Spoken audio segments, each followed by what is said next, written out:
다윗의 용사들입니다. 다윗의 용사들. 우리 인생에는 늘 이 광야의 시기가 있기 마련이죠. 그러나 그러한 광야의 시간을 우리로 하여금 버틸 수 있게 하는 것은 그러한 때에 우리와 함께 해주고 우리의 마음을 이해해주고 우리와 함께 그 모든 걱정과 시름을 나누었던 동역자들 또 조력자들이 있었기 때문이 아닐까 그런 생각을 해봅니다. 저도 목회 여정을 돌이켜볼 때 보통 이 목회가 힘든 것은 사람들하고의 어떤 관계 때문에 많이 힘든 거거든요. 근데 사람한테 상처받고 또 사람 때문에 힘들고 사람 때문에 아플 때가 있지만 그럼에도 불구하고 또 감사한 것은 이 목회를 하면서 사람으로 말미암아 또 위로를 받고 또 사람으로 말미암아 또 그들의 어떤 위안과 또 위로가 저에게 또 힘이 될 때가 있더라는 것이죠. 다윗도 왕이 되기까지 그가 도망자 시절부터 그와 함께 생사고락을 함께했던 조력자들이 있었습니다. 용사들이 있었어요. 하나님은 다윗이 사울을 피해서 광야로 피신해 있었던 순간부터 왕이 되어 즉위하게 되기까지 그에게 수많은 조력자 또 충직한 부하들 이 용사들을 보내어 돕게 하셨다고 하는 사실입니다. 오늘은 그 용사들에 대한 이야기가 기록이 되어져 있는데요. 특별히 오늘 새벽에는 이 본문에 기록된 다윗과 함께했던 생사고락을 함께했던 이 용사들의 모습 속에 우리로 하여금 깨닫게 하시는 하나님의 메시지, 그 영적인 통찰을 함께 나누어 보고자 합니다. 첫 번째로 오직 하나님의 도우심을 구하는 자에게 도움의 손길이 더해진다라고 하는 사실입니다. 오직 하나님의 도우심을 구하는 자에게 도움의 손길이 더해진다. 다윗은 사울을 피해서 이 시클락과 광야 등지에서 숨어 지내던 때가 있었습니다. 오늘 본문을 보시면 그때 다윗에게 나와 의탁했던 30명의 용사들에 대한 이야기가 나와요. 오늘 본문에서 특별히 그 가운데 베냐민 지파 그리고 갓 지파, 유다와 므낫세 지파의 용사들을 기록한 장면이 나오는데요. 우리 한번 2절을 한번 볼까요? 그들은 활을 가지고 좌우 손을 놀려 물매도 던지며 화살도 쏘는 자요 베냐민 지파 사울의 동족인데 그 이름은 이러하니라. 자, 다윗을 도우러 나온 이 용사들의 이름들 가운데 특별히 눈에 띄는 것은 바로 이 베냐민 지파의 사람들도 있었다라고 하는 사실입니다. 여러분, 베냐민 지파가 어떤 사람들이에요? 베냐민 지파는 당시에 정권을 잡고 있었던 사울 왕을 배출했던 사울 왕의 가문에 있었던 사람들이잖아요. 사울 왕의 지파가 베냐민 지파입니다. 그러니까 대다수의 베냐민 지파는요, 이 사울 왕에게 충성을 다할 수밖에 없었다라고 하는 사실이죠. 그들은 왕을 배출한 지파로서 다른 지파들과는 다른 이 왕의 지파라고 하는 권세와 기득권을 누리게 되었는데, 근데 그 모든 것들을 다 포기하고 다윗에게 의탁했던 용사들이 있었다라고 하는 것입니다. 17절을 보십시오. 다윗이 나가서 맞아 그들에게 말하여 이르되 만일 너희가 평화로이 내게 와서 나를 돕고자 한다면 내 마음이 너희 마음과 하나가 되려니와 만일 너희가 나를 속여 내 대적에게 넘기고자 하면 내 손에 불의함이 없으니 우리 조상들의 하나님이 감찰하시고 책망하시기를 원하노라 하매. 그러니까 처음에는 이 용사들이 왔을 때 이 다윗도 처음에는 의심했다라고 하는 것입니다. 이들이 혹시라도 나를 이 사울에게 넘기기 위해서 온 첩자가 아닐까? 처음에는 다윗도 그렇게 마음에 생각이 들었던 것 같아요. 그래서 이러한 말을 한 것이겠죠. 아니, 왜 이들이, 그것도 이 베냐민 지파의 사람들이 왜 나를 도우러 왔을까? 처음에는 의아하게 생각을 했습니다. 그런데 그때 18절을 보시면 그때 성령이 30명의 우두머리인 아마새를 감싸시니 다윗이여 우리가 당신에게 속하겠고 이새의 아들이여 우리가 당신과 함께 있으리니 원하건대 평안하소서. 당신도 평안하고 당신을 돕는 자에게도 평안이 있을지니 이는 당신의 하나님이 당신을 도우심이니이다 한지라. 다윗이 그들을 받아들여 군대 지휘관을 삼았더라. 그들이 다윗에게 몸을 의탁했던 이유에 대해서 성령으로 충만해졌던 그들의 우두머리였던 이 아마세라고 하는 사람. 이 아마세는 이렇게 고백하고 있습니다. 이는 당신의 하나님이 당신을 도우심입니다.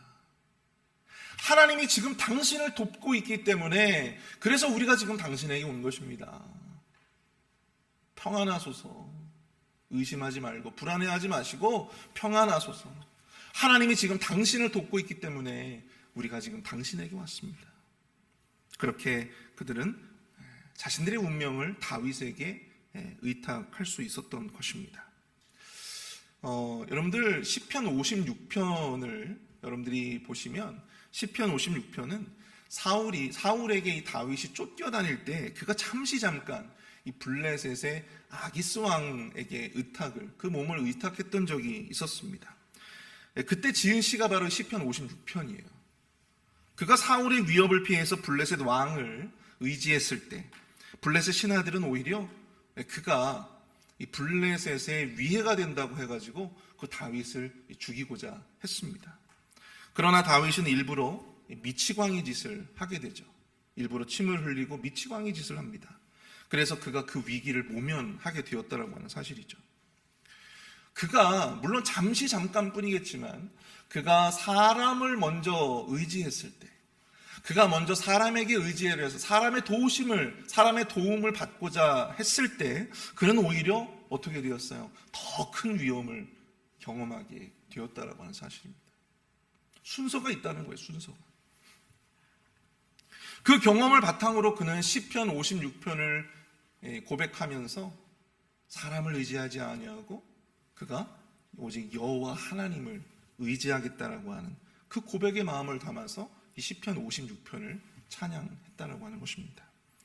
사랑하는 성도 여러분, 우리의 도움은 오직 여호와 하나님께로부터 오심을 믿으실 수 있기를 축복합니다. 우리가 시편을 통해서 깨닫게 되었지만 다윗은 언제나 하나님의 도움을 구하며 오직 하나님의 이 도우심만을 갈망했던 그런 사람이었습니다. 하나님의 구원을 늘 갈망했던 그런 사람이었어요. 그리고 그렇게 기도하고 또 그렇게 간구했습니다. 물론 그도 잠깐 사람을 의지하고 잠깐 사람에게 도움을 의지했던 적도 있었습니다. 그러나 그도 삶을 통해 깨닫게 돼요. 나의 온전한 의지의 대상은 여호와 하나님 한 분뿐이구나. 내 의지의 대상은 여호와 하나님 한 분밖에 없구나. 그 경험을 통해서 깨닫게 되는 거예요. 그러자 그의 기도와 간구대로 하나님께서 그의 피난처가 되어주시고 하나님이 그를 도와주시고 또 우리가 지금 오늘 본문을 통해서 읽게 되었던 수많은 용사들을 그들의 마음을 감동시키셔서 심지어는 사울왕과 같은 동족이었던 이 베냐민 지파 사람들까지도 그 마음을 돌이키셔 다윗에게 보내주셨다라고 하는 사실입니다. 그리고 하나님은 그런 그들을 도울 수 있는 수많은 용사들을 다윗에게 보내주셔서 그로 하여금 왕이 되게 하는 가장 충직한 신하들로 세워주셨다라고 하는 것이죠. 오늘 본문 17절부터 22절까지의 내용들을 여러분들 쭉 보시면요, 특별히 돕는다라고 하는 이 단어가 많이 반복되어지고 있음을 보게 됩니다. 이 돕다라고 하는 단어는 히브리어로 이 아자르라고 하는데, 여러분들 에셀 아시죠? 에셀. 네, 에셀. 이게 바로 돕는다라고 하는 뜻이에요. 돕다. 근데 이것이 굉장히 많이 반복이 되고 있어요. 심지어 용사들의 이름들 가운데서도 다윗을 돕기 위한 용사들의 이름들 가운데서도 여러분들 그 우두머리 아히에셀 이게 무슨 의미냐면 도움의 형제라고 하는 의미예요. 도움의 형제. 또한 에셀이라고 하는 사람들 등장하잖아요. 하나님의 도우심을 의지하는 자에게, 오직 하나님의 도우심을 의지하는 자에게 우리 하나님은 당신의 도움을 의지하는 자에게 도움의 용사들을 보내어 주시고 도움의 손길들을 더 하신다라고 하는 이 기본적인 사실, 이것을 믿으실 수 있는 저와 여러분들이 되실 수 있기를 축복합니다. 하나님의 도우심을 바라고 또 하나님의 도우심을 간구하는 자에게 우리 하나님은 진정한 돕는 자로서 도우시는 하나님, 에베네셀의 하나님으로 우리의 삶에 역사해 주실 줄 믿습니다. 두 번째로 우리가 마음을 드리는 자에게 그로 말미암는 기쁨을 누리게 하신다라고 하는 사실입니다. 우리가 마음을 드리는 것에 그로 말미암는 기쁨을 누리게 한다. 오늘 본문 23절부터 37절까지의 말씀을 보십시오. 다윗을 위해 모인 군사들의 숫자가 기록이 되어져 있는데, 여러분들 이들의 숫자들을 대략적으로 합하면 기본적으로 30만 명이 조금 넘는 숫자입니다. 우리나라 여러분들 그 육군의 숫자가 몇 명인 줄 아세요? 우리나라 육군의 숫자가 50만 명이 넘는다고 하거든요. 근데 우리나라보다도 작은, 경상도 땅덩이, 강원도 땅덩이만한 그 이스라엘에 이렇게 많은 30만 명이 넘는 군사들이 모일 수 있다니, 얼마나 대단한 일입니까? 엄청난 숫자예요. 29절을 보십시오. 베냐민 자손 중 사울의 동족은 아직도 태반이나 사울의 집을 따르나 그 중에서 나온 자가 몇 명이요? 3,000명이요. 3,000명이요. 여러분, 각 지파별로 정말 많은 숫자가 다윗을 위해서 일어났어요. 더 이상 이제 사울의 나라가 아니라 다윗의 나라를 만들자, 다윗에게로 그 나라를 돌리자라고 하면서 분연히 일어났던 군사들의 숫자들을 쭉 보니까 굉장히 많은 숫자들이 각 지파별로 모여들었어요. 그런데 그 중에 눈에 띄는 것은 이 베냐민 지파는 그럼에도 불구하고 아직도 태반이나 사울의 집을 여전히 따르고 있었다라고 하는 사실입니다. 베냐민 지파가 사울을 배출해낸 지파이니까 어찌 보면 당연하게 느껴집니다. 그러나 그 가운데서도 여러분들 무려 3,000명의 군사들이 사울이 아닌 다윗을 위해 모여들었다라고 하는 사실이 정말 의미 있다고 볼 수가 있는 것이죠. 근데 여러분 32절과 33절 한번 보십시오. 이사갈 자손 중에서 시세를 알고 이스라엘이 마땅히 행할 것을 아는 우두머리가 200명이니 그들은 그 모든 형제를 통솔하는 자이며 스불론 중에서 모든 무기를 가지고 전열을 갖추고 두 마음을 품지 아니하고 능히 진영에 나아가서 싸움을 잘하는 자가 5만 명이요. 여러분, 이 모든 지파들 가운데서요, 이사갈 지파는 그 소개하는 내용들을 보니까 시세를 알고 이스라엘이 마땅히 행할 것을 아는 우두머리가 몇 명이 모였대요? 200명이 모였답니다. 여러분, 우두머리만 200명이 모였대요. 그럼 군사들은 얼마나 많은 숫자가 모였겠습니까? 그런데 이들의 특징이 뭐니까 그들이 시세를 알고 이스라엘이 마땅히 행할 것을 알았다라고 이야기를 하고 있다는 것이죠. 이들도 과거에는요, 사울을 따랐을 것입니다. 이들도 과거에는 사울의 군대에 들어가서 다윗을 추격하는 그 추격대로서 일을 했을지도 모릅니다. 그러나 이제 그들은 시세를 알고 그들이 마땅히 무엇을 해야 하는지를 알게 되었고 깨닫게 되었다라고 하는 것이죠. 그리고 그런 정치적인 상황과 하나님의 뜻을 분별하여 그는 이제 사울로부터 돌아서서 다윗을 지지하고 또 다윗을 새로운 왕으로 옹립하기 위한 그 군사들의 모임에 들어오게 되었다라고 하는 것이죠. 스불론 지파도 마찬가지예요. 그들은 두 마음을 품지 않았다고 합니다. 두 마음을 품지 않았대요. 이것은 나뉘지 않는 한 마음의 충성을 의미합니다.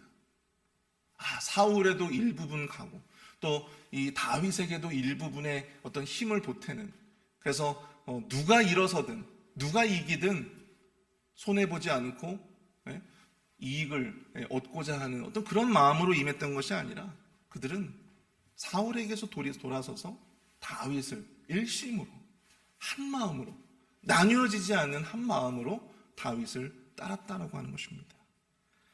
다윗에게 자신들의 지파의 명운을 걸었다라고 하는 것이죠. 이들 모두가 과거에는 사울을 따랐던 자들입니다.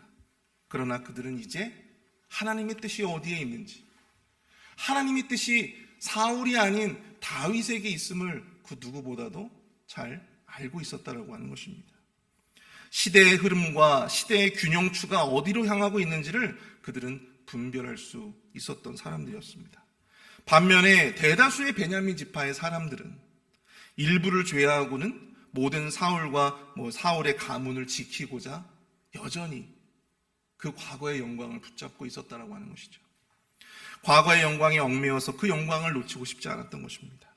그 결과 어떻게 되었습니까? 그들은 모두 사울의 몰락과 그 가문의 몰락을 지켜봐야만 했다라고 하는 것이죠. 다윗 왕이 이 왕으로 즉위해서 그 기쁨으로 그에게 마음을 들여 충성했던 많은 자들이 그 기쁨의 잔치에 함께 했을 때 그들은 그 기쁨의 잔치에 함께 할 수 없었다라고 하는 것입니다. 바로 과거의 영광에 집착했던 결과였다라고 하는 것이죠. 38절부터 40절까지의 말씀을 한번 보겠습니다.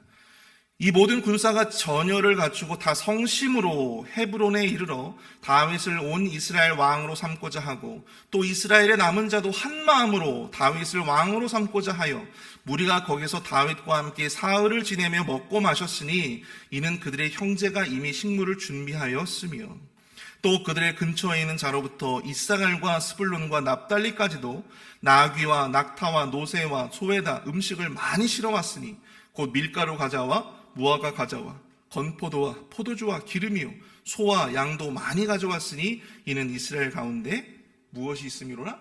기쁨이 있었습니다. 여러분, 다윗을 위해서 목숨을 바치고자 했던 이 수많은 사람들은요,